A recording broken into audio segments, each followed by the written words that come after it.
Je passe la parole à Claire.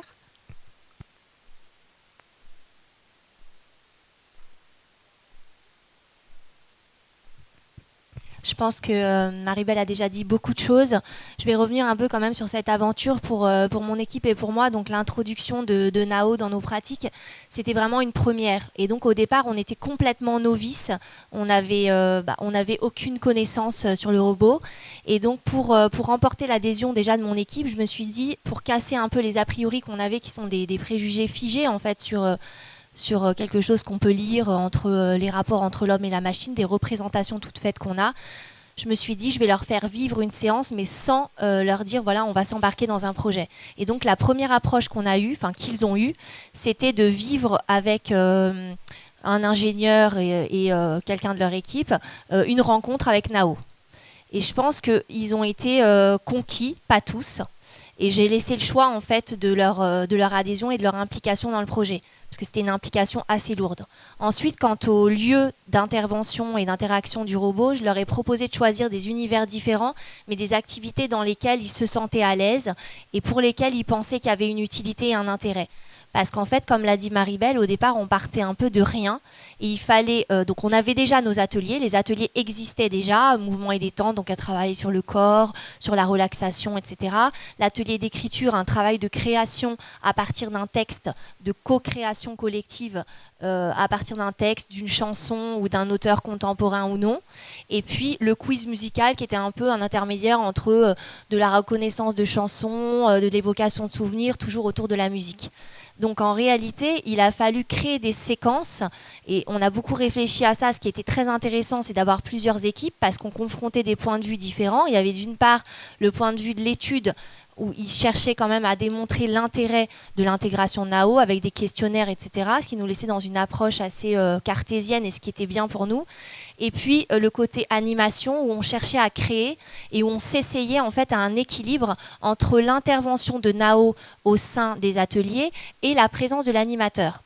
Alors, je pense que pour répondre à certains questionnements, on a un peu contourné les questions pour dire, alors déjà le statut du robot en tant qu'objet, pour moi c'était primordial, c'était la condition pour qu'on participe au projet, c'est que le patient soit omniscient, qu'il sache tout.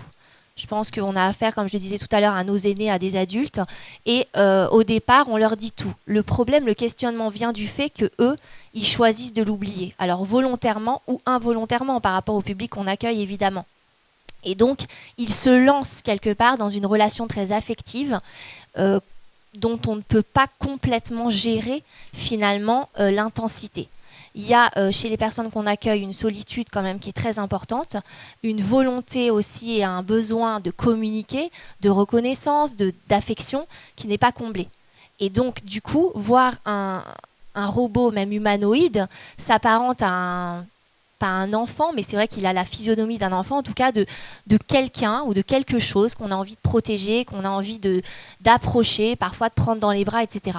Donc ils ont, et pour la plupart, y compris au sein d'un groupe, c'était pas forcément dans des relations duelles, ils ont nourri un lien assez affectif avec le robot. Alors nous, on a essayé de le contourner en pensant le robot comme un co-animateur, et c'est pour ça qu'on voit qu'il joue un petit jeu de rôle. En réalité, moi, je concevais les activités comme un trio. Le trio, c'est le magicien d'Oz, l'animateur et le robot.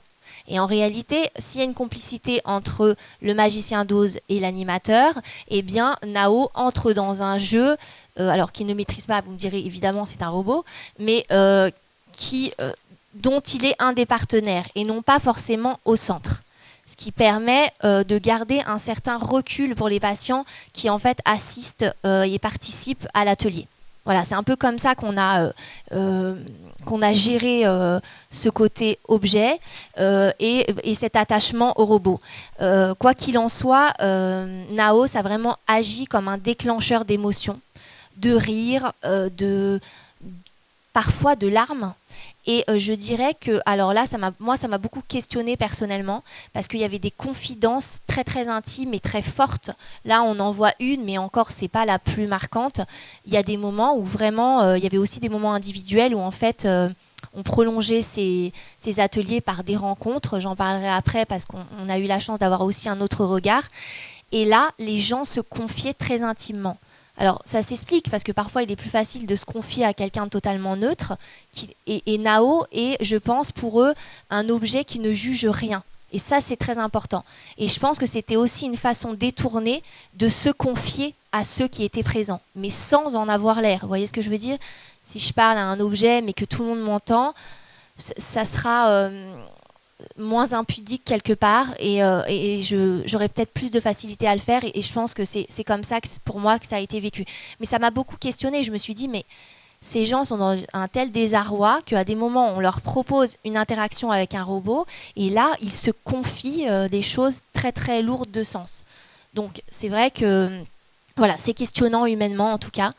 Voilà, je dirais que très vite s'est posé la question effectivement de l'autonomie parce que derrière tout ça, on a été beaucoup soutenu par la recherche, notamment quant au côté technique.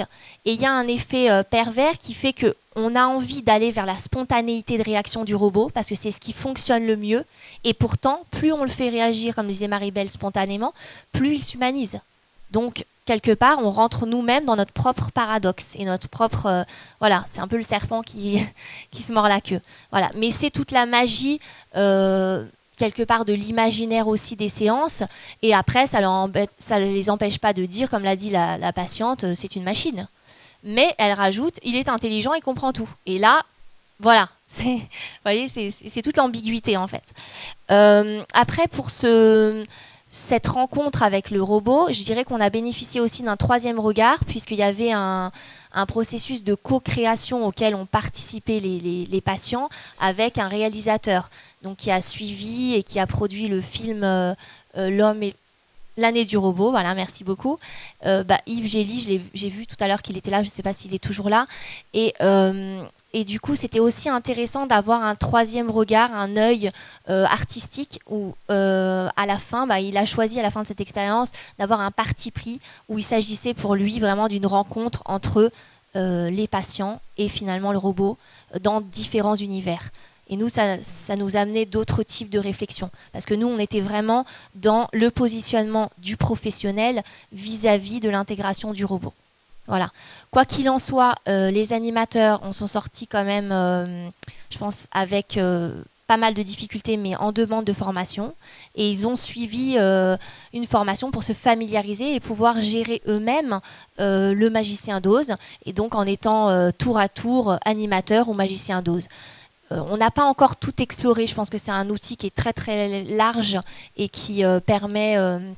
énormément de modes de création, y compris dans les rencontres individuelles. Ça peut aussi être un outil d'accroche et d'amorce vers des patients qui seraient justement assez apathiques, qui n'auraient pas forcément envie d'aller vers la vie sociale, vers les activités.